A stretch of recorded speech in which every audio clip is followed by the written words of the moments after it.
যে আজকের আমাদের ভাগবতীয় কথামৃতের মধ্যে আগে আমি আমার নিজের স্বরূপটাকে জানি, আর পরমাত্মার স্বরূপটাকে জানি। আমি কোথায় থাকি আগে জানি, পরমাত্মা কোথায় থাকে জানি। আর জীবাত্মা পরমাত্মার সাথে কেন সম্বন্ধ হচ্ছে না, সেই বোধোদয়, সেই জ্ঞানটা যদি আমরা বুঝতে পারি, তাহলে আমাদের দ্বার উন্মোচন হবে।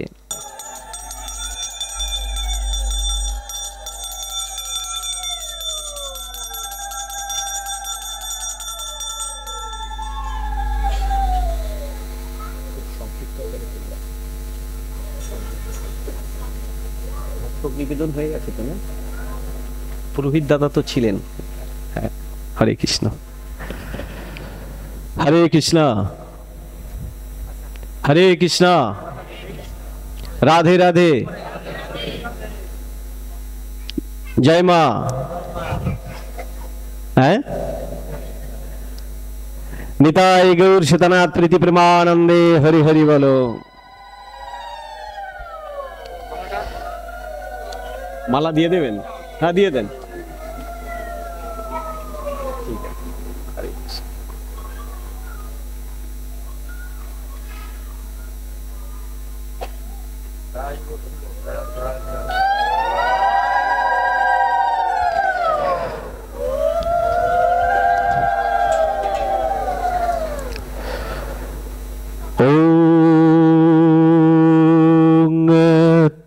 তৎস্বাৎ।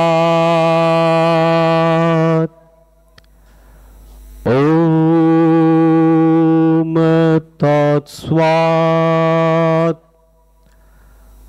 ওম শ্রীমদ্ ভগবত গীতা মালা মন্ত্র স্বাহা।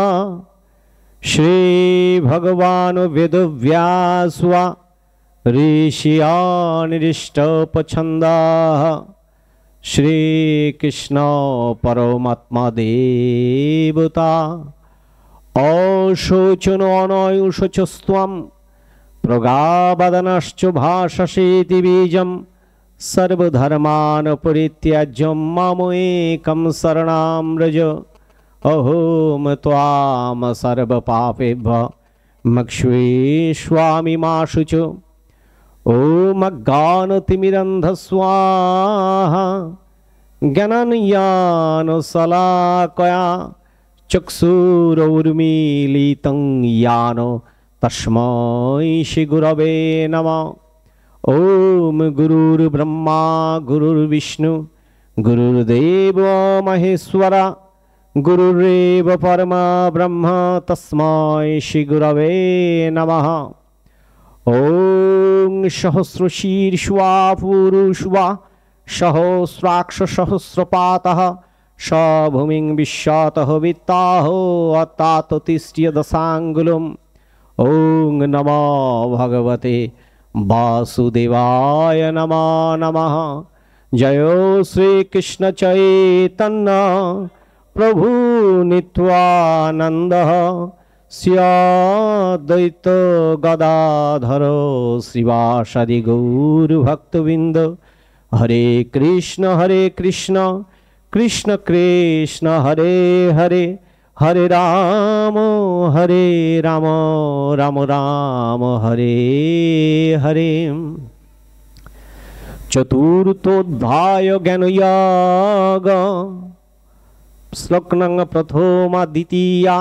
श्री भगवान उवाच इमं बिभत्सति यागं प्रक्तवान् अहमव्ययं बिभत्सन मानवे प्राहु मनुइक्ष्वाकवे अब्रवीतः। एवं परम्परा प्राप्तमिमं रजर्षय विदुः सकालेन इह महता योगनष्ट परन्तप।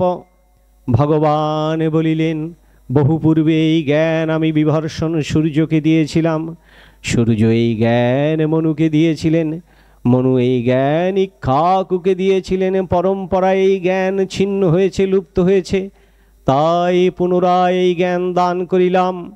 ওং তৎসৎ ইতি ব্রহ্মবিদ্যায় যোগশাস্ত্রে শ্রীকৃষ্ণ অর্জুন সংবাদে শ্রীমদ্ ভগবদ গীতা উপনিষদসু জ্ঞান যোগ নামক চতুর্থ অধ্যায় শ্লোক নং প্রথমা দ্বিতীয়া সমাপ্তহম। গীতা মায়ের প্রতি বলি হরি হরি বলো, অনাদিরাদি গোবিন্দের প্রতি হরি হরি বলো।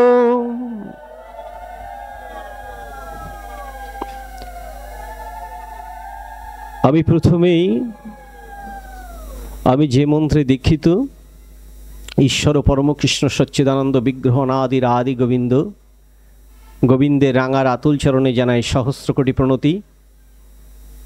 পরম ব্রহ্ম যে শক্তিকে নিয়ে আমাদেরকে আনন্দ দেন, সেই হলাদিনী শক্তি, আলাদিনী শক্তি, আনন্দ স্বরূপা মাতৃস্বরূপিণী প্রেমময়ী মা রাধিকার চরণে জানাই সহস্র কোটি প্রণতি। পরম ব্রহ্ম যে শক্তির সাহায্যে এই জগতের সৃষ্টি প্রপঞ্চ লীলা করেন, সেই যোগমায়া মায়ের চরণে জানাই সহস্র কোটি প্রণতি। যিনি আমার পূজ্যপাদ শ্রী গুরুদেব, যার অনুকম্পায় এই ব্যাসপীঠে আজকে উপবেশন করেছি, আমার পিতাশ্রী, আমার গর্ভধারিণী মাতা এবং পরম্পরায় যে সকল আচার্যগণ, বৈষ্ণবগণ, মহাত্মাগণ এই জগতে আলোকিত করেছেন, সকলের চরণ কমলে সহস্র কোটি প্রণতি জ্ঞাপন করছি। এবং আমার সামনে যে সকল সাধু গুরু বৈষ্ণব আচার্য, ব্রাহ্মণ, বৈষ্ণব, ক্ষত্রিয়, বৈশ্য বা যে বর্ণের আছেন, স্ব বর্ণাশ্রম অনুযায়ী আমি প্রণতি জ্ঞাপন করছি। আপনাদের রাত্রি অনেক গভীর হয়েছে। দাদাশ্রী অনেক সুন্দর প্রবচন করছিলেন ভাগবতম থেকে, চৈতন্য ভাগবত থেকে, চৈতন্য চরিতামৃত থেকে, কিছু কিছু জায়গায় নিমাই অমীয় চরিত এবং কিছু কিছু জায়গায় অনেক নিগূঢ় তত্ত্বের জ্ঞান ও রসসমৃদ্ধ জ্ঞান কিন্তু উনি দিয়ে গেছেন। আমি শুনছিলাম, যতটুকু পেরেছি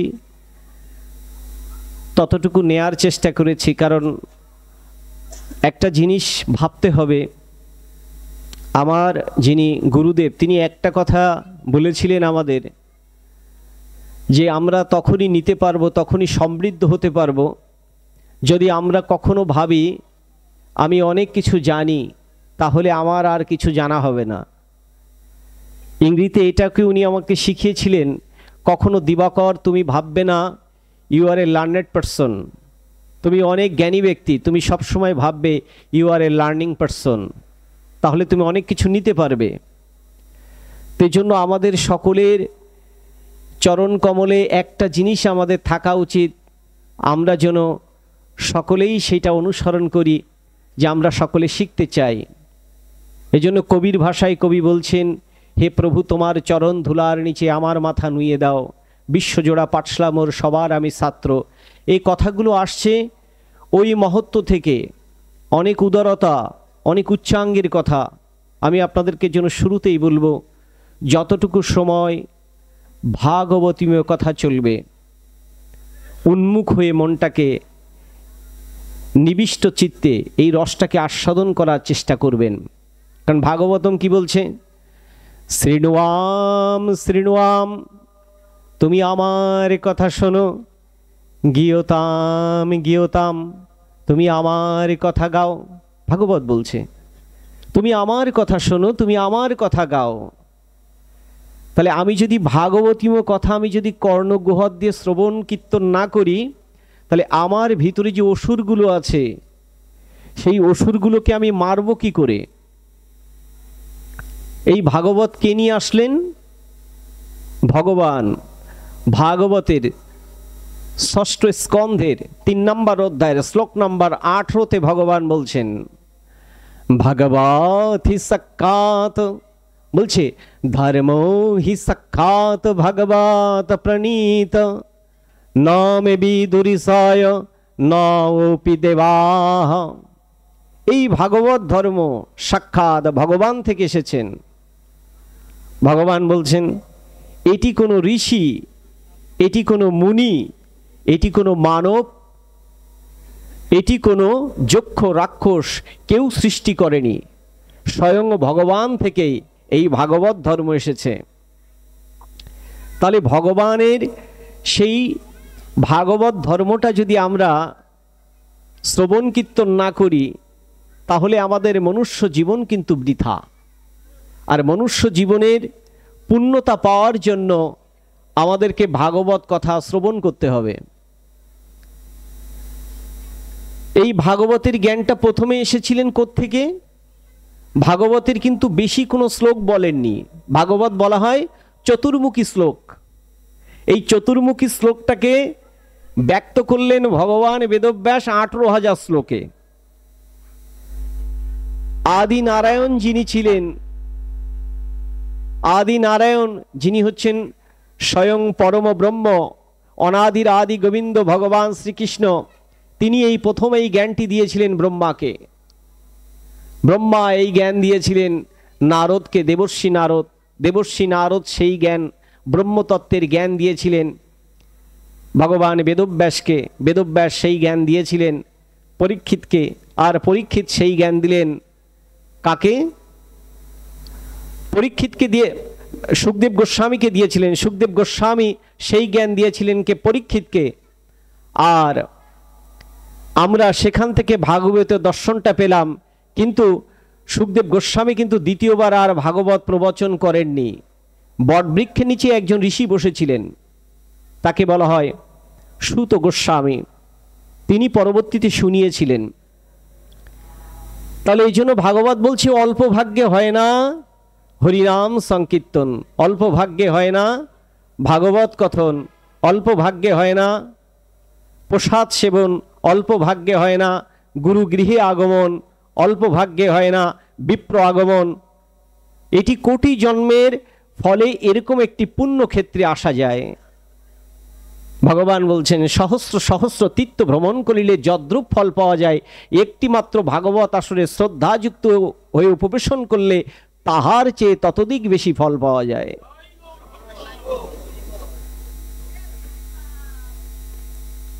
আমি আপনাদেরকে চরণ ধরে বলবো, ভাগবতীময় করার প্রাককালে আমি কিন্তু আনুষঙ্গিক কিছু কথা বলে নিচ্ছি। কেন?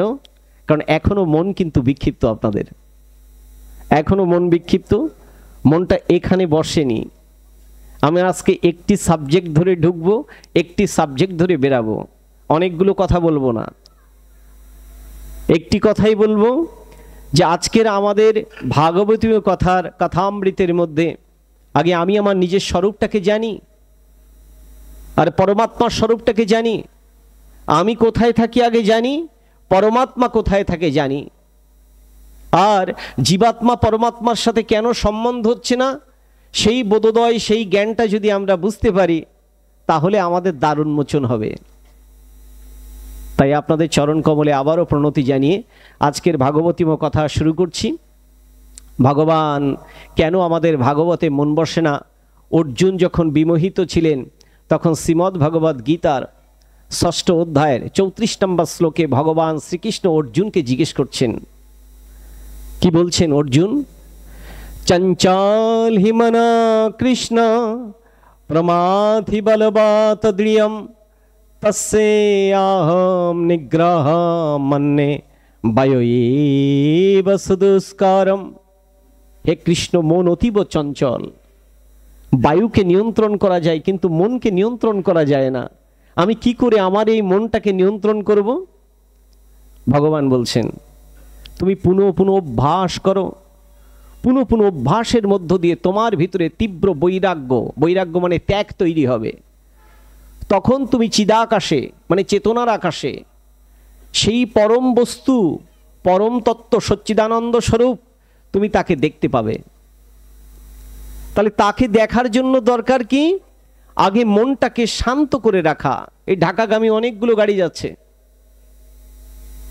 দেখবেন সকল প্যাসেঞ্জার সকলে বসে থাকবে, সবাই হয়তো সবার দিকে তাকাবে, হেল্পার তাকাবে, কন্ট্রাক্টর তাকাবে, একজন তাকাবে না। তিনি কে? ড্রাইভার। প্রশ্ন হলো, আপনার ড্রাইভার কে? আপনি নিজেই আপনার দেহের ড্রাইভার। আপনি যাকে দেখছেন তা আপনি নন, যাকে আপনি দেখছেন না তাহাই আপনি। স্বরূপত যে নিজেকে চিনতে পারে সে পরমাত্মাকে চিনতে পারে, যে নিজেকে চিনতে পারে না সে পরমাত্মাকে চিনতে পারে না। নিজেকে চেনাই হচ্ছে আত্মজ্ঞান। আর যখন আমার আত্মজ্ঞান হবে, তখন আমি ব্রহ্মজ্ঞানে জ্ঞানান্বিত হব। তাহলে আমি নিজেকেই চিনতে পারিনি, আমি যখন পলিটিক্যাল সায়েন্সে পড়েছিলাম তখন আমাদের টিচার বলতেন, উনি একটি কথা বলতেন, একটি বিখ্যাত সক্রেটিস উক্তি, নো দাই সেলফ, তুমি নিজেকে জানো। কিন্তু ভগবান শ্রীকৃষ্ণ বহু পূর্বেই অর্জুনকে উপলক্ষ করিয়া বলেছিলেন, হে অর্জুন, যখন বললেন আমি যুদ্ধ করব না, তখন অর্জুন কি বলছেন?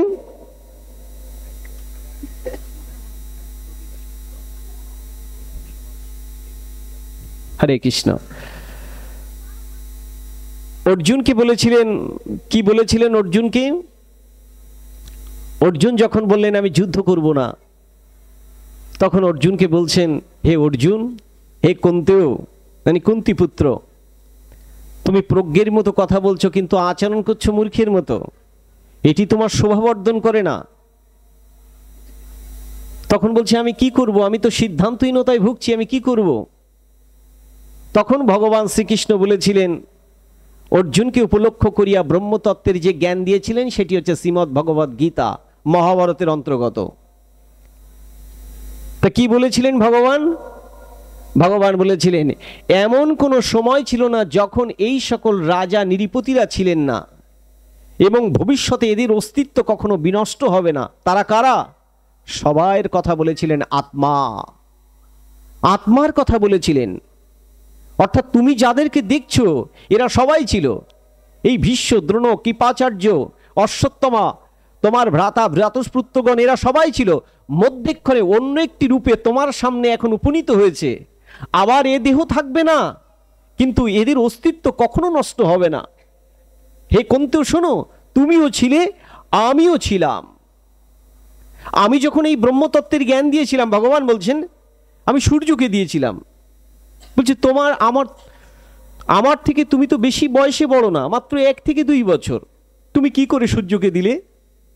কারণ সূর্যকে যখন জ্ঞান দিয়েছিলেন 12 কোটি বছর আগে, সূর্য যখন জ্ঞান দিয়েছিলেন মনুকে তখন আরো পরে, 12 লক্ষ বছর পরে। বলে কি করে সম্ভব? বলছে তুমি এবং আমি বহুবার এই ভূভাগে এসেছি, তোমার মনে নেই? কিন্তু আমি স্বয়ম্ভু, আমি স্বেচ্ছায় আসি। আর তুমি এসেছো একই, তুমি এসেছো তোমার কর্মফল ভোগ করার জন্য, তাই তোমার পূর্ব জন্মের কথা তোমার মনে নেই। তাই জীবাত্মা পরমাত্মার সম্বন্ধ যদি আমরা জানতে না পারি, তাহলে আমাদের এই নরাকার যে দেহটা দিয়েছে, দাদাশ্রী বলে গেছেন সাধন ভজনের জন্য, আর কোনো জীবনে কিন্তু আমরা পাইনি। এই নরাকার দেহের যে সাধন ভজনের যে জীবনটা বা দেহটা, এই দেহটা যেন বৃথা না যায়। আমি আপনাদেরকে চরণ কমল ধরে বলবো, আত্মতত্ত্বের এই জ্ঞানটা কিন্তু অত্যন্ত দুরূহ। এই আত্মতত্ত্বের জ্ঞানটা অনেকে কিন্তু বুঝতে পারে না। আপনি কাঠোপনিষদ যদি পড়েন, কঠোপনিষদে আত্মতত্ত্বের জ্ঞান রয়েছে। আপনি গীতাটা যদি স্টাডি করেন, সেখানে সাংখ্য যোগ, আপনি 15 অধ্যায় পুরুষোত্তম যোগে ব্রহ্মতত্ত্বের জ্ঞান পাবেন। আপনি যদি ভাগবতে স্টাডি করেন, সেখানে আপনি 11 অধ্যায় যেখানে আছেন উদ্ধব গীতা বা আমাদের ভাগবতের 11 অধ্যায়, সেখানে কিন্তু ব্রহ্মতত্ত্বের জ্ঞান রয়েছে, আত্মজ্ঞান রয়েছে। এই জন্য আমাদের উচিত কি? ভাগবত কথাটাকে শ্রবণ করতে হবে। এই জন্য ভাগবতে প্রহ্লাদকে যখন হিরণ্যকশিপুরকে বধ করলেন, তখন বললেন তোর হরি কোথায়? বলে সর্বত্র হরি বাবা, সব কিছুর মধ্যে আমি হরিকে দেখছি। বলে আমি তো কোনো হরিকে দেখছি না। তা বলছে হরিকে পাওয়ার উপায় কি? তখন দেখবেন ওখানে একটা শ্লোক বলেছিলেন, ভগবান বেদব্যাস লিখেছেন। কি বলেছিলেন? শ্লোকের মধ্যে ভগবানকে পাওয়ার জন্য 9টি ভক্তির কথা বলেছিলেন। সেটি আপনারা জানেন, অনেক ভাগবত প্রবক্তা বলে গেছেন। শ্রবণম কীর্তনম বিষ্ণু শরণম পদসেবিতম বন্দনমর্চনম সাক্ষ্যম দাস্যমাত্মনিবেদনম। ভগবানকে পাওয়ার জন্য ভক্তির উপায় কয়টি? 9টি। 9টির মধ্যে প্রথম উপায় কোনটি বললেন ভাগবতে? শ্রবণ। আমরা তো শুনি না, আমরা শুনতেও চাই না। গীতাতেও বারংবার বলেছে তোমার কে সবচেয়ে প্রিয় ভক্ত? গীতার মোক্ষযোগের 68তম শ্লোকে ভগবান বলছেন শোনো, যিনি আমার এই কথামৃত প্রচার করেন তিনি আমার আত্মস্বরূপ, আমি তাহাতে অবস্থান করি, তিনি আমাতে অবস্থান করেন। তাহার চেয়ে প্রিয়তর আর কেউ নেই এবং ভবিষ্যতে কেউ হবে না। গীতা খুলে পড়েন 69-70তম শ্লোকে আবার জিজ্ঞেস করলেন, যিনি বলেন সেই প্রিয় আর কেউ প্রিয় নন? বলছে না, যারা আমার কথা শ্রবণ করেন, কীর্তন করেন, মনন করেন, তারা আমার উভয় পরম ভক্ত। তো এই যে ভগবান বারংবার বলছেন পরাভক্তি লাভ হয়, পরম ভক্ত, এবং ভাগবতেও দেখবেন উদ্ধব গীতায় এটি আপনি পাবেন। উদ্ধব গীতার মধ্যে 28 অধ্যায়ের শ্লোক নাম্বার 25, 26, 27, সেখানেও কিন্তু একই কথা বলছেন। ভগবান সায়ান্নে এসে যে ব্রহ্মতত্ত্বের জ্ঞান দিয়েছিলেন, একই কথা। তাহলে আমাদের দরকার কি? আমাদের দরকার হচ্ছে যিনি বলবেন উনিও যেমন ভগবানের ভক্ত, যিনি শ্রবণ করবেন উনিও কিন্তু ভগবানের পরম ভক্ত, কেউ কিন্তু কমতি নয়। যদি তাই হতো, ভগবান বেদব্যাস তনয় সুখদেব গোস্বামী যখন ভাগবত প্রবচন করেছিলেন আর পরীক্ষিত মহারাজ শুধু তটে শুনেছিলেন, 7 দিন পরে এসে কি করলেন? তক্ষকনাগ দংশন করলেন। ওই তটে যত মুনি ঋষি ছিল সকলের আগে দিব্যধাম প্রাপ্ত হলেন তিনি, আর কেউ যাননি। তাহলে শ্রবণের করেই উনি আগে দিব্যধাম প্রাপ্ত হলেন, আর কেউ যেতে পারলেন না। তাহলে আমরা শ্রবণ করিলে যে আমরা ভগবানকে পাবো না, এটা কিন্তু ভুল। আর যিনি ব্যাসপীঠে বসেছেন উনি ভগবানের পরম ভক্ত, ভগবান কোথাও এটা বলেননি। আপনার শ্রবণে যদি নিষ্ঠা থাকে, আপনার শ্রবণে যদি শ্রদ্ধা থাকে, আপনার শ্রবণের মধ্যে যদি সমর্পণ থাকে, তাহলে ভগবান অবশ্যই আপনাকে কৃপা করবেন। আর ভগবত কৃপা পাওয়ার জন্য আমরা এখানে এসেছি, আর কিচ্ছু না।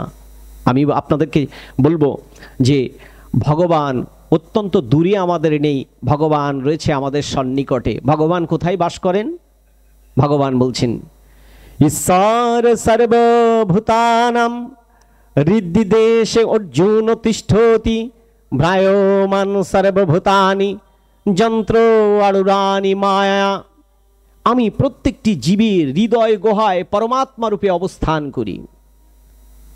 আর কি অবস্থান করো? বেদ বলছে আর অবস্থান করো তুমি জীবাত্মা। তুমি কর্ম করো, তাই কর্মফল ভোগ করো। আমি পরমাত্মা, আমি ভিতরে কিচ্ছু করি না। না কর্তৃত্বম না কর্মাণি, আমি কোনো কর্ম করি না, কোনো কর্মফল সৃষ্টি করি না। কে করে? বলে প্রকৃতির বদ্ধ জীব যদ্রূপ কর্ম করে তদ্রূপ ফল পায়। তাহলে তুমি দেহের মধ্যে কি করো? দেখেন প্রশ্নকর্তার সাথে কিভাবে কথা বলছে, বুঝিয়ে দিচ্ছেন ভগবান। গীতার শ্লোক নম্বর 9 অধ্যায়ের শ্লোক নম্বর 18 ভগবান বলছেন আমি দেহের মধ্যে থেকে কি করি শোনো। গতির ভট্ট প্রভু সাক্ষী নিবাসং শরণাম সুহিত প্রভব প্রলয় স্থানাম নিধানাম বীজম অব্যয়ম। আমি প্রত্যেকটি জীবের একমাত্র আমি গতি, আমি পালন করি। আমি দেহের মধ্যে সাক্ষী রূপে থাকি। যখন কেউ ছিল না আমি ছিলাম, আর এই জীবগণ যখন কেউ থাকবে না আমি থাকবো। তাই আমাকেই তুমি আশ্রয় করো। তাহলে উনি আছেন আমাদের ভিতরে, আমরা তাকে পাচ্ছি না কেন? এর কারণ হচ্ছে অজ্ঞানতার কারণে। বলছে মায়া, বলে প্রত্যেকটি জীব হচ্ছে মায়াবদ্ধ জীব। এই মায়াকে যিনি অতিক্রম করতে পারে তিনি আমাকে প্রাপ্ত হন। বলে এই মায়াকে অতিক্রম করা অত্যন্ত কঠিন ব্যাপার, কিন্তু আমরা কিন্তু মায়াকে অতিক্রম করতে পারছি না। তার কারণটা কি জানেন? এই আসরে আপনি এসেছেন অনেক মা, অনেক বাবা। এখন আসরে এসে আপনি চিন্তা করছেন বাড়িতে ছাগলটার কি অবস্থা, গরুটার কি অবস্থা। দাদা বাজারে এসেছে, আজকে জি বাংলা দেখা হয়নি, স্টার জলসা দেখা হয়নি, IPL এর খেলা দেখা হয়নি, অন্যান্য দেশের কি অবস্থা হলো। আচ্ছা বলেন তো, পৃথিবীতে যখন এসেছিলেন তখন কেউ আপনার সাথে এসেছিল? পৃথিবীতে যখন চলে যাবেন কেউ আপনার সাথে যাবে? বলে এসেছিলে তুমি একা, যাবেও তুমি একা। এই রঙ্গমঞ্চে ক্ষণিকের 75 বছর, 80 বছর, 90 বছর, 100 বছরের জন্য তুমি অভিনয় করছো, কিন্তু তুমি নিজেকেও চিনতে পারোনি। তাহলে যদি প্রভুর খেলাটা যদি বুঝতে না পারি, যাই করি না কেন দুনিয়ায়, লাফালাফি ঝাপাঝাপি যাই করি না কেন, সব বৃথা হয়ে যাবে। তাই নিজের ভিতর থেকে আগে অনুভব করুন যে প্রকৃতপক্ষে আমি কে, উনিই বা কে। হনুমানকে জিজ্ঞেস করছেন ভগবান শিব, হে হনুমান তু কন হে, তুই কে? তখন হনুমানকে বলছে আমি হনুমান। ভগবান বলছে আমি তোর নাম জিজ্ঞেস করিনি। আবার জিজ্ঞেস করছে তুই কে? তখন বলছে আমার বাবার নাম কেশরীনন্দন, আমি তার পুত্র। বলছে আমি তোমার বাবার নাম জিজ্ঞেস করিনি। আবার জিজ্ঞেস করছে তুই কে? বলছে আমি বানর জাতি। বলে আমি তোর জাতি জিজ্ঞেস করিনি। তুই যখন পৃথিবীতে এসেছিস তখন জগতের মানুষ বলেছে তুই হনুমান, কিন্তু যখন তুই পৃথিবীতে আসিসনি তখন তুই কে ছিলি? তোমার বাবার গৃহে তুমি এসেছো তাই বলছো ওই আমার বাবা, পরিচয় করিয়ে দিয়েছে, কিন্তু যখন বাবার গৃহে আসেনি তখন তো বাবা ছিলে না, তখন তুমি কে ছিলে? তুমি জাতিতে বানর হয়েছো, কিন্তু যখন বানর জাতিতে আসনি তখন তুমি কে ছিলে? আমি সেটি জানতে চাই। হনুমান বিনম্র চিত্তে বলছে প্রভু আমি জানি না, আপনি আমাকে সেই ব্রহ্মতত্ত্বের আত্মজ্ঞান দিন, আমি জানি না। তা আমরা সব ভুলে গেছি। তো এই জন্যই ভাগবত আসরে, গীতা পাঠের আসরে বা কীর্তনের আসরে আসতে হয় এই কারণে, যাতে আমাদের ভিতরে শুদ্ধ চেতনা তৈরি হয়। কারণ উনি বলেছেন না, সাধু সঙ্গ স্বল্প শাস্ত্রে কয়, লভে মাত্র সাধু সঙ্গ সর্বসিদ্ধি হয়। এটা সত্য কথা। এখানে সাধু সাধু বুঝবো কি করে, সেটিও ভগবান বলেছেন। সাধু কখনো এটি দেখবেন না, মহাপ্রভু যখন দক্ষিণা ভারতে ছিলেন তখন সাধুকে দেখবে না, সাধুর বাইরেরটা দেখবে না, সাধুর ভিতরেরটা দেখবে। মহাপ্রভু বলেছেন ভক্তি দুই প্রকার, একটি গৌণী ভক্তি, একটি পরাভক্তি। পরাভক্তি হলে পরমকে পাওয়া যায়, আর গৌণী ভক্তি হলে কখনো পাওয়া যায় না। গৌণী ভক্তি হলে পতিত হয়ে যেতে হয়, তা ভক্তিটা হবে অন্তর্মুখী। এই অন্তর্মুখী ভক্তি সেই ব্রহ্মের কাছে আমাদেরকে নিয়ে যাবে। ভক্তি দেখানো যায় না। আমরা কেন ভগবানকে পাচ্ছি না? এত কীর্তন হচ্ছে, এত অধিবাস হচ্ছে, এত নাম সংকীর্তন হচ্ছে, এত মন্দির হয়েছে, এত কিছু হচ্ছে, এত তিলক সেবা হচ্ছে, কিন্তু কই চৈতন্য মহাপ্রভু তো আসছেন না, কই রামকৃষ্ণ ঠাকুর তো আসছেন না, স্বামী বিবেকানন্দ তো আসছেন না। ভগবান শ্রীকৃষ্ণের কথা বাদ দিলাম, চৈতন্য মহাপ্রভুর কথা বাদ দিলাম, তারপরে যতগুলো সাধক মহাত্মা এসছেন কই তারা তো আসছেন না। বায়ুভূত অবস্থায় আছে, তারা মাতৃগর্ভ খুঁজছে, কোন মাতৃগর্ভে আমি যাব, কারণ সপ্ত কামাসক্ত। কোন পিতার ঔরসে ব্রহ্মবীজ হয়ে মাতৃগর্ভে প্রবেশ করব, কারণ এই দেহ যদি পবিত্র না হয়, দেহ যদি সংস্কার না হয়, তা ও শক্তি আসবে কি করে, ধারণ করবে কি করে ওই ব্রহ্মতেজ? তাই আমাদের উচিত কি হবে?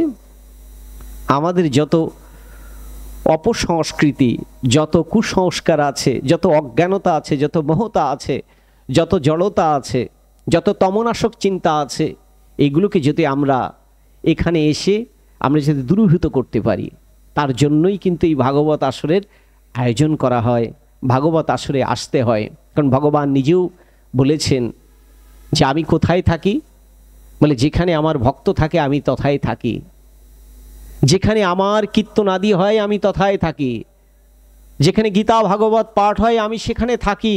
তুমি জানিবে সেটি তীর্থ, সেটিই বৃন্দাবন।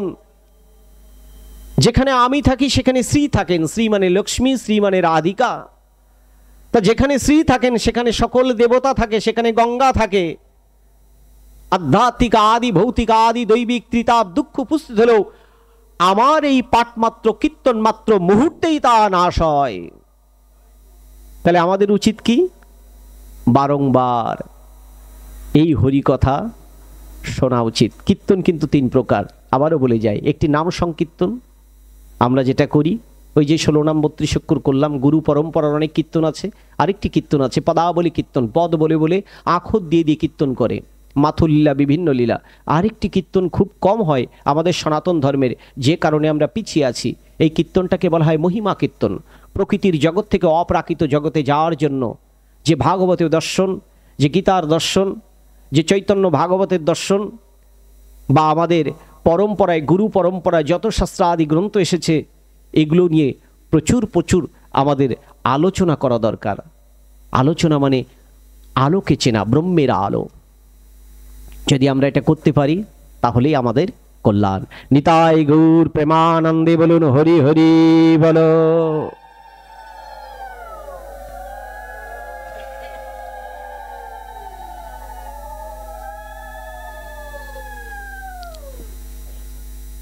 তাহলে আমরা যেটা বলছিলাম, আমরা হচ্ছে জীবাত্মা।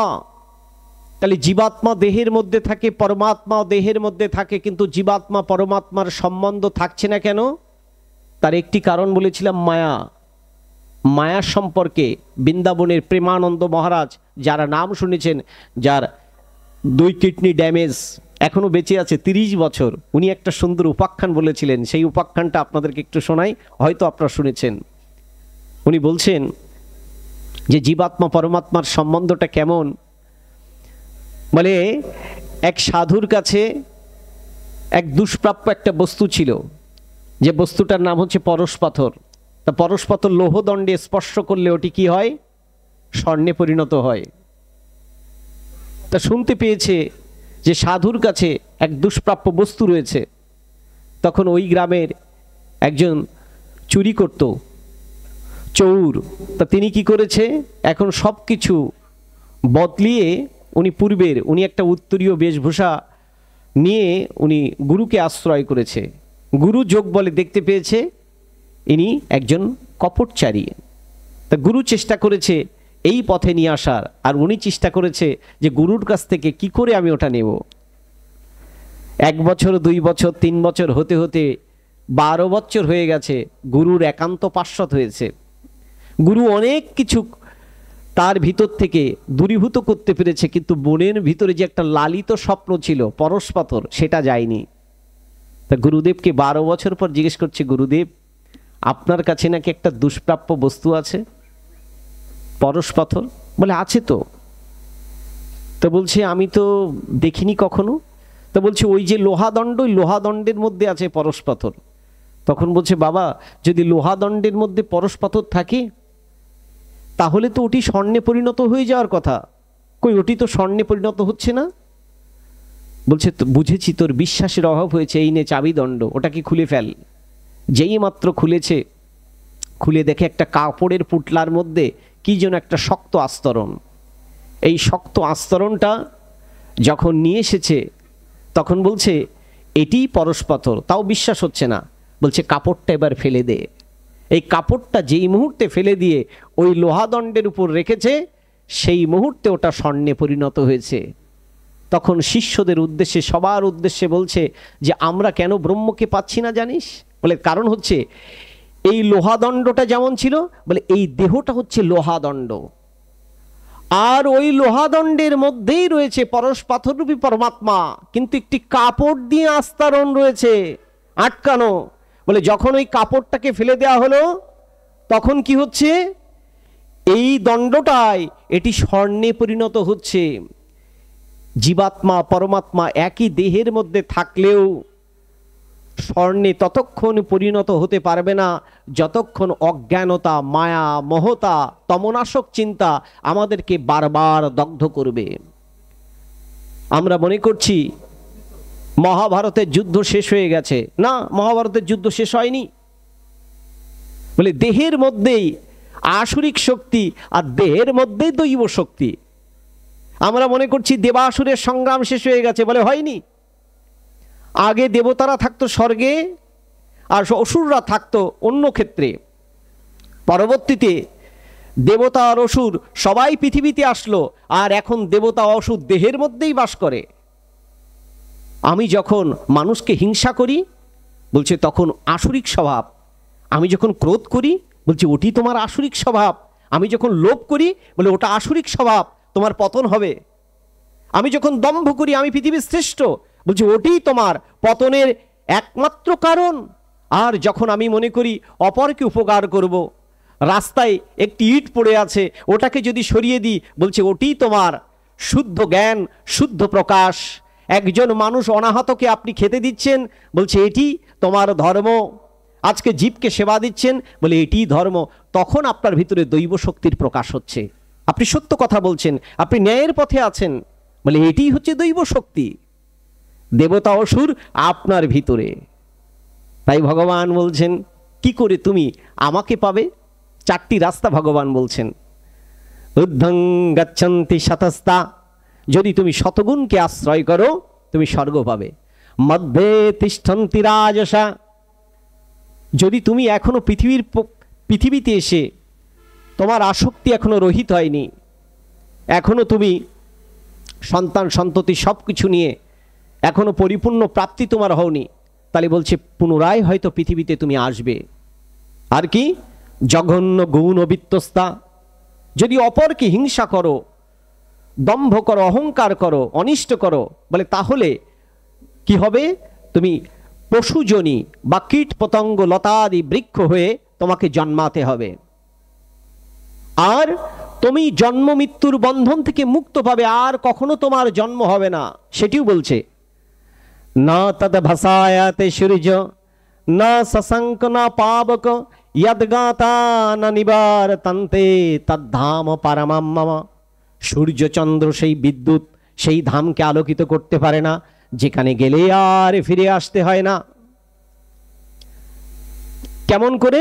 ভগবান বলছেন অনপেক্ষ শুচি দক্ষ উদাসীন গতবেদ সর্বারম্ভ পরিত্যাগী আমদ ভক্ত সামে প্রিয়।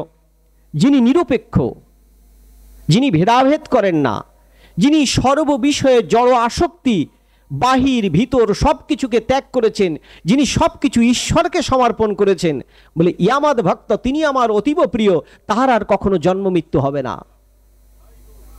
নিতাই গৌর প্রেমানন্দে হরি হরি বলো। গীতা ভাগবতে কি বলেনি? বলছেন গীতা ভাগবতটা এই জন্য বুঝে পড়তে হবে। ভগবান বলছেন আমরা যদি বুঝে পড়তে পারি আমরা সমৃদ্ধ হব। বলছে তুমি সেই গুরুর কাছে যাও, তদ্বুদ্ধি প্রণিপাতেন পরিপ্রশ্নেন সেবয়া। তুমি সেই গুরুর কাছে যাও, তত্ত্বদৃষ্টি গুরুর কাছে, তুমি তার কাছে জিজ্ঞেস করো কে আমি, কি জন্য আমি এসেছি, কি আমার আকার, কি আমার বিকার, কেন আমি আসলাম, এ ভৌত দেহ আমি কেন পেয়েছি। বলে গুরু তোমাকে কি করবে? তোমাকে জ্ঞানরূপ তরণীতে আরোহণ করে আমার এই পাশে নিয়ে আসবে। আমি বায়ুরূপে, অর্থাৎ ভগবান বায়ুরূপে সহযোগিতা করবে, আর গুরু হচ্ছে নৌকা। তাই গুরুকে আশ্রয় করতে হয়। গুরু আশ্রয়ের ক্ষেত্রে সেক্ষেত্রে বলেছে সেই গুরুর কাছে যাও, তত্ত্বদ্রষ্টা গুরু। লাখে লাখে গুরু মেলে শিষ্য মেলে কয়জন?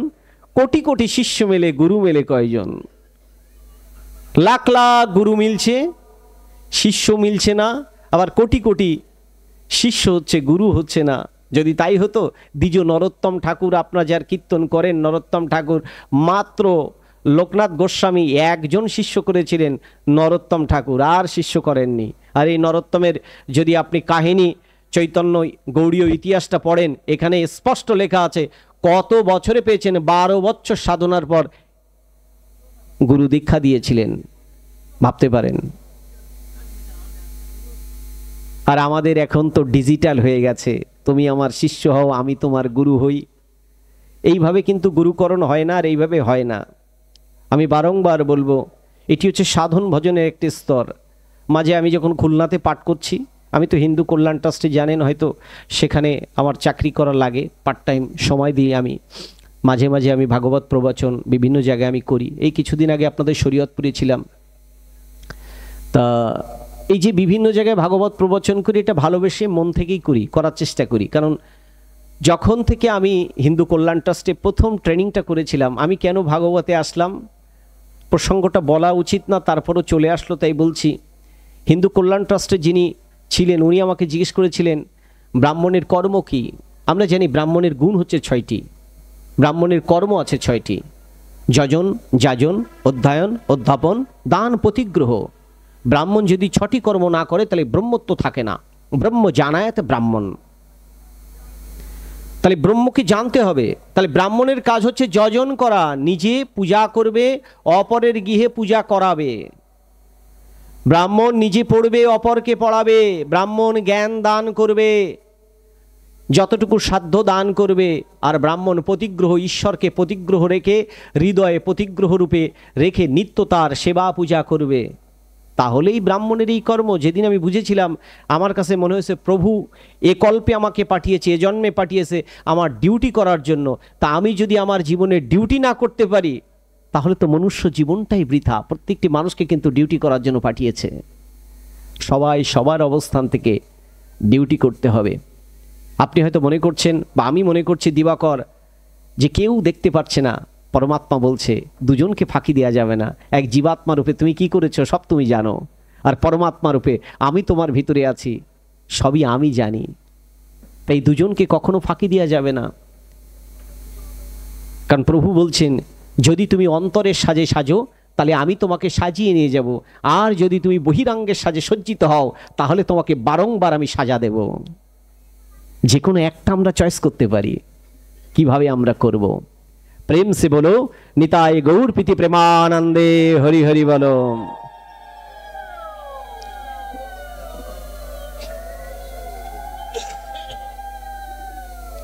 আপনারা ভাগবতে কিছু জ্ঞানের কথা বলে যায়, দর্শনের তো কথা বলছি, কিছু কথা বলে যায়। আপনারা এই যে অনেকে দুবাহু তুলছেন, অনেকে দুবাহু তুলছেন না। এই দুবাহুটা তুলতে হয় কার জন্য? আমার জন্য না, পরমাত্মার জন্য। যেটাকে বলা হয় অ্যাবসোলিউটলি সারেন্ডার। যেটা গীতা বলছে, সর্বধর্মান পরিত্যাজ্যম মাম একম শরণম ব্রজ অহম ত্বাম সর্ব পাপেভ্যো মোক্ষয়িষ্যামি মা শুচো। তুমি সব কিছুকে ত্যাগ করে আমার কাছে কি করো? সারেন্ডার করো, সমর্পণ করো। কি সারেন্ডার করব? আমার গারস্থ ধর্ম, বানপ্রস্থ ধর্ম, সন্ন্যাস ধর্ম, আমার যা ব্রহ্মচর্য ধর্ম, যা ধর্ম আছে, এই সব ধর্ম ত্যাগ। এখানে বলেনি কিন্তু হিন্দু ধর্ম অন্য কোনো ধর্ম, এরকম ধর্ম না। ধর্ম ছিল চারটি, বর্ণাশ্রম ধর্ম। আর ভৌত দেহের মধ্যে একটি আমাকে পীড়া দেয়, সেটি কি? কাম, ক্রোধ, লোভ, মোহ, মদ, মাৎসর্য। ভগবান বলছে এই সব কিছুই তুমি আমার কাছে অর্পণ করো, তাহলেই তুমি জন্ম মৃত্যুর বন্ধন থেকে মুক্ত হতে পারবে। রামদয়াল মজুমদার বললেন, মুখে মুখে বলো হরির নাম, আর মনে মনে করো বিষয় বাসনা। বলছে কখনো হরিকে পাওয়া যাবে না। বলে মুখে যা ইচ্ছা বলো, অন্তত মনে মনে ইষ্টকে জপ করো, ইষ্টকে ডাকো, তাহলেই হবে। নাম আর নামিতে কোনো ভেদ নেই, এই জন্য নামরূপে উনি আছেন। এই জন্য আমাদের জিহ্বাগ্রে আমরা যেন এই হরি নামটা কান দিয়ে শুনি, আর মুখ দিয়ে আমরা যেন হরি কথা বারংবার বলি। বললেই হরি আমাদের কি করবেন? কৃপা করবেন, নচেত কিন্তু আমাদের কৃপা হবে না। আপনার দামবন্ধ লীলা করেছেন না? দামবন্ধন, দামোদর ব্রত তো করেছেন। এই দামবন্ধন লীলায় দেখবেন, যেটি আপনাদের হয়ে গেল, আপনারা অনেকে করেছেন, আমরা করেছি মাসব্যাপী। কেউ একাদশী টু একাদশী করেছেন, কেউ বা পূর্ণিমা এসে শেষ করেছেন, কেউ বা পুরো কার্তিক মাস করেছেন।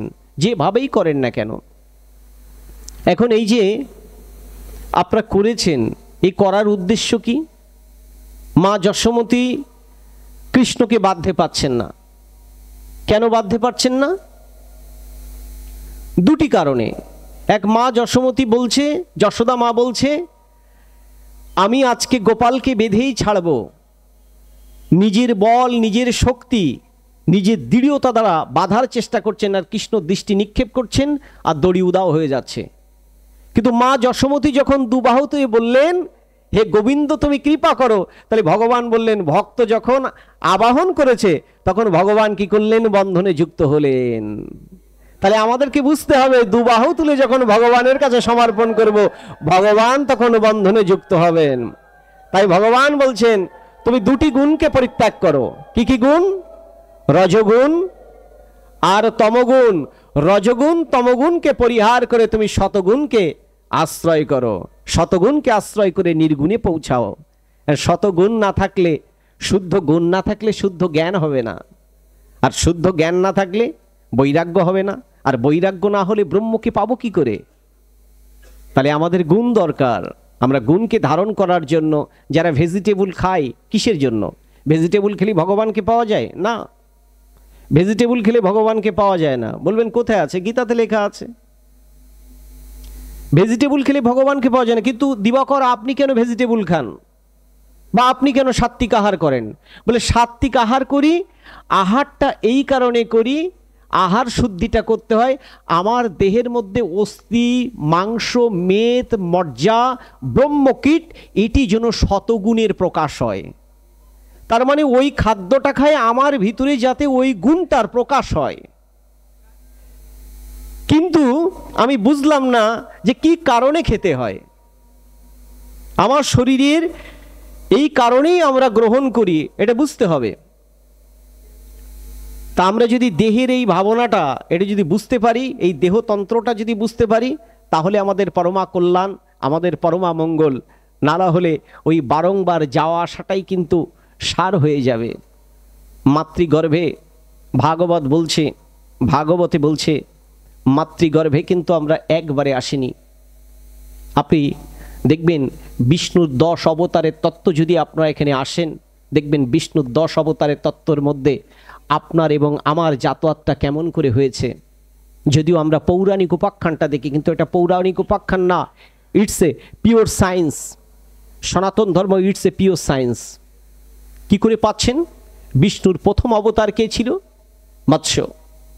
আমরা যেদিন মাতৃগর্ভে প্রবেশ করেছিলাম সেদিন আমাদের ল্যাস কিন্তু কেটে গিয়েছিল। মাতৃগর্ভের উপর আমরা জলের উপর সাঁতরিয়েছিলাম। ওটি হচ্ছে বিষ্ণুর প্রথম তত্ত্ব। আপনিও তাই হয়েছেন, আমিও তাই হয়েছি, এই পৃথিবীর সবাই তাই হচ্ছে। অর্থাৎ ওই প্রতীকী দর্শনটাকে বুঝতে হবে। গল্পোপাখ্যানের মধ্যে নিগূঢ় তত্ত্বের দর্শন বুঝতে না পারলে কোনো লাভ হবে না। এই সনাতন ধর্মের কিন্তু প্রতীকী দর্শনের মধ্যে প্রত্যেকটি দর্শন রয়েছে, অতীন্দ্রিয় দর্শন।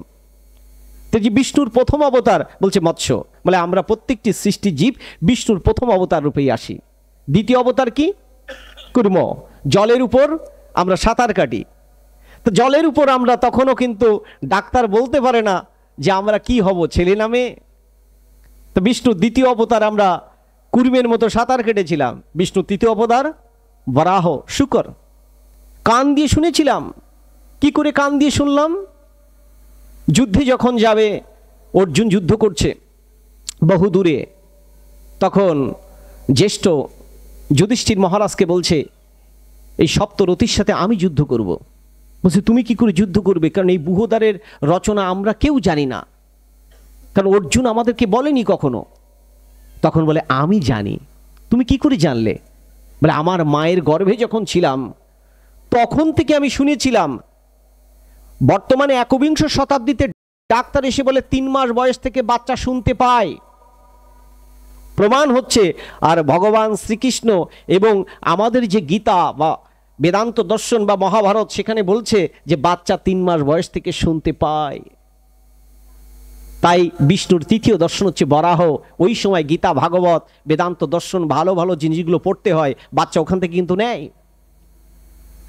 চতুর্থ অবতার নর আর সিংহ, অর্ধেক সিংহ আর অর্ধেক নর। ডাক্তার এবার বলে দেয় ছেলে না মেয়ে।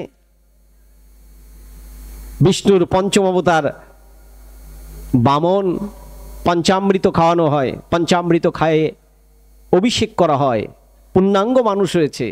এবার পরমাত্মা আসে তার কাছে, বল আমি কে? তখন বলি প্রভু তুমি পরমাত্মা, আমি তোমার অংশ, জীবাত্মা। তুমি পুণ্য, আমি তোমার অংশ। কি জন্য এই পৃথিবীতে প্রেরণ? বলে যুগে যুগে আমি যেভাবে জগতের লোককল্যাণের জন্য কাজ করেছি, তোমাকে জগতে এই জন্যই আমি পাঠিয়েছি।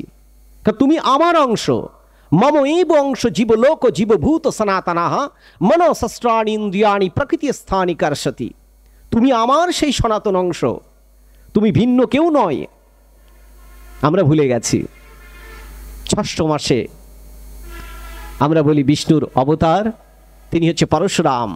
এবার পেটে লাথি মারে, দেখবেন মাকে লাথি মারে, যারা গর্ভে ধারণ করেছেন আমার মায়েরা লাথি মারে।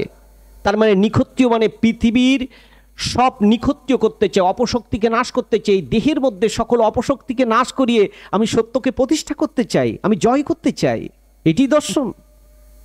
সপ্তম রাম, রমতি রাম, রমণ করে দেহের মধ্যে মর্যাদা রক্ষা করতে চায়।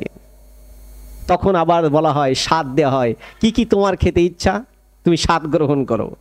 সপ্তম মাসে তাই স্বাদ দেওয়া হয়। অষ্টম মাসে ভগবান শ্রীকৃষ্ণের মতো লীলা হন। নবম মাসে বুদ্ধ হন। এই বুদ্ধ কোন বুদ্ধ, এটা নিয়ে কিন্তু আমাদের অনেক ডিবেট আছে। দুটি বুদ্ধ, একটি গয়া বুদ্ধ যেটা হচ্ছে বলা হয় তীর্থঙ্কর বুদ্ধ, আরেকটি বুদ্ধ গৌতম বুদ্ধ। আসলে আমাদের যে বুদ্ধটা ভগবানের নবম অবতার, এটা ভবিষ্যৎ পুরাণ পড়লে পাবেন, তিনি হচ্ছেন গয়া বুদ্ধ। তিনি হচ্ছে গয়া বুদ্ধ। এটি ভবিষ্য পুরাণের মধ্যে স্পষ্ট উল্লেখ করা রয়েছে। দশম অবতার কল্কি, নবম অবতার যখন উল্টো দিকে এভাবে ঝোলানো থাকে, একইভাবে বলে কি জন্য তোমার পৃথিবীতে প্রেরণ, একই কথা বলে। তখন পরমাত্মাকে আবার দর্শন দেয়। পূর্ব পূর্ব কল্পে যত শরীর আমি পরিবর্তন করেছিলাম সকল স্মৃতি আবার ফিরিয়ে দেয়। প্রভুর কাছে আকুলভাবে বলি, প্রভু জীবাত্মা রূপে যতক্ষণ এই ভৌত দেহের মধ্যে আমি থাকব, ততক্ষণ পরমাত্মা রূপে তুমি থাকবে। পরমাত্মা কিন্তু ঠিকই দেহের মধ্যে থাকে, কিন্তু জীবাত্মা সব ভুলে যায়। দশম মাসে হুঙ্কার ছেড়ে যখন কান্নাকাটি করে, কল্কি, কল্কি মানে কালো, কালো সময়কে উনি নাশ করে সত্যকে প্রতিষ্ঠা করবে, এটা হচ্ছে কল্কি দর্শন। তা আমরা কি সত্য প্রতিষ্ঠা করতে এসেছি, কি জগতের কল্যাণের জন্য এসেছি? হুঙ্কার ছেড়ে কাঁদি, তখনও পরমাত্মা স্মৃতি সব মনে থাকে। এই জন্য দেখবেন বাচ্চা ঘুমের মধ্যে লাফিয়ে লাফিয়ে কাটতে থাকে, আর কিছুক্ষণ পর হাসে, কার সাথে যেন কি কথা বলে, কিন্তু 1 বছর 2 বছর 3 বছর যেতে যেতে সব ভুলে যায় প্রকৃতির আবেশে এসে। তাই বলছে যদি ভাগবত কৃপা হয়, যদি গীতা ভাগবত পড়া হয়, যদি সাধু সঙ্গ হয়, যদি গুরু কৃপা হয়, যদি তীর্থ ভ্রমণ হয়, আবার পূর্ব পূর্ব জন্মের সেই স্মৃতি যেন আমাদের বিলোপ না হয়ে যায়, আমার যেন কানেকশান হয়। সেই কানেকশানের জন্য আমরা এই ভাগবত আসরে আসি, আমরা তীর্থে যাই, আমরা গুরু দীক্ষা নেই, আমরা যেন ভুলে না যায়। এই জন্য ভগবান বলছেন, যতন্ত জগীন চ এনম পশ্যন্তি আত্মাবস্থিতম যতান্তোপি অকৃত আত্মান নয়নম পশ্যন্তি অচেতোস্বা। বলে যে সকল ব্যক্তি যোগস্থ নয়, যত্নশীল নন, তারা বুঝতে পারে না এই ভৌত দেহটা তিনি কেন পেয়েছে। এই ভৌত দেহের মধ্যে অবিনাশী আত্মা, যাকে কেউ কখনো বধ করতে পারে না। নয়নম সিদ্ধন্তি শস্ত্রাণি নয়নম দহতি পাবক ন চয়নম ক্লেদান্তি আপ ন শশিয়াতি মারুত। তুমি সেই অবিনাশী আত্মা, যাকে আগুনে পোড়ানো যায় না, জলে ভেজানো যায় না, যাকে বাতাসে ওড়ানো যায় না, যা বিনাশ রহিত, যা ছিল, যাহা আছে, যাহা থাকবে, সেটি আমি, সেটি আপনি। আপনি আমি ভিন্ন কেউ নই, একই আত্মা, শুধু ভিন্ন ভিন্ন শরীর ধারণ করেছি মাত্র। বলছে মূল স্রোতধারা যখন আমার হিমালয়ের হিমাবাহ থেকে মূল স্রোতধারার জল যখন চলে আসে, এই জলটা বিভিন্ন জায়গায় গিয়ে বিভিন্ন নাম ধারণ করে। কোনোটা যমুনা হয়, কোনোটা গঙ্গা হয়, কোনোটা পদ্মা হয়, কোনোটা সরস্বতী হয়, কিন্তু মূল ধারা কিন্তু সেই একই জল। তো জীবাত্মা সেই পরমাত্মার সকলের মধ্যে একই আত্মা। ব্রাহ্মণ, ক্ষত্রিয়, বৈশ্য, শূদ্র, গাভী, চণ্ডাল, বৃক্ষ, লতাদি সকলের মধ্যে সেই একই আত্মা। এটাকে আমরা না জানতে পারলে আমাদের মুক্তি নেই। ঋষি পিপলাদের কাছে তার শিষ্য জিজ্ঞেস করছে, প্রভু আপনি তো অনেক ব্রহ্মতত্ত্বের জ্ঞান দিয়েছেন, অনেক আধ্যাত্মিক জ্ঞান দিয়েছেন, অনেক কথাই বলছেন, কিন্তু আমি বুঝতে পারিনি। আমাকে আরেকটু পরিষ্কার করে বুঝান যে জীবাত্মা পরমাত্মার সম্বন্ধটা কি, বা কি করে তিনি এই সমগ্র বিশ্বে আছেন। তখন ঋষি পিপলাদ তার শিষ্যকে বললেন যে তুমি একটি কাজ করো, একটি গামলা ভর্তি জল এটাকে নিয়ে এসো। এই গামলা ভর্তি জল যখন নিয়ে এসেছে, তখন বলছে কি দেখছো? বলছে প্রভু জল আর জল। বলছে রন্ধনশালা থেকে 1 মুষ্টি লবণ নিয়ে এসো। এই রন্ধনশালা থেকে যেই 1 মুষ্টি লবণ নিয়ে এসেছে, বলছে এই লবণটাকে তুমি সমগ্র গামলায় গুলে দাও, গুলে দিয়ে ঢেকে দাও। ঢেকে দিয়েছে। উভয়ে গুরু শিষ্য গিয়েছে সরস্বতী নদের তটে, সেখানে প্রাণায়াম জপ শেষপূর্বক আবার এসেছে। এসে বলছে, তুমি একটা প্রশ্ন করেছিলে। কি করেছিলে? জীবাত্মা পরমাত্মার সম্বন্ধ এবং তিনি কি করে সর্বত্র বিরাজিত। তা দেখো, তুমি যে গামলাটা জল ভর্তি করেছিলে, এখন ওটাকে আবার দেখো। কি দেখছো? বলে, প্রভু জল আর জল। তা তুমি যে রন্ধনশালা থেকে এক মুষ্টি লবণ নিয়ে এসেছিলে, সেটি কোথায়? বলছে, প্রভু সেটি তো দেখতে পাচ্ছি না। বলে, তাহলে বুঝবে কি করে? অনুভব করতে হবে, তাহলে অনুভূতিতে আসতে হবে। বলে, তুমি পূর্বে খাও। বলে, কেমন লাগে? বলে, লবণাক্ত। পশ্চিমে খাও লবণাক্ত, উত্তরে খাও লবণাক্ত, দক্ষিণে খাও লবণাক্ত, ঊর্ধ্বে খাও লবণাক্ত, নিম্নে খাও লবণাক্ত। বলে, লবণকে যেমন কোথাও খুঁজে পাচ্ছ না, বলে তদ্রূপ ওই আত্মাকে কোথাও তুমি খুঁজে পাবে না। বলে, ওই আত্মা আছে বলেই তুমি হাসো, ওটি আছে বলেই তুমি কাঁদো, ওটি আছে বলেই তুমি উল্লাস করো, ওটি আছে বলেই তুমি স্বপ্ন দেখো। বলে, কালকে ওই অবিনাশী আত্মা যদি চলে যায়, সবাই বলবে মরা লাশ, ওকে পুড়িয়ে দাও, দহন করো, ওকে আর রাখা যাবে না। ওটাকে থাকতে থাকতেই তুমি তাকে জানো, তাকে বোঝো।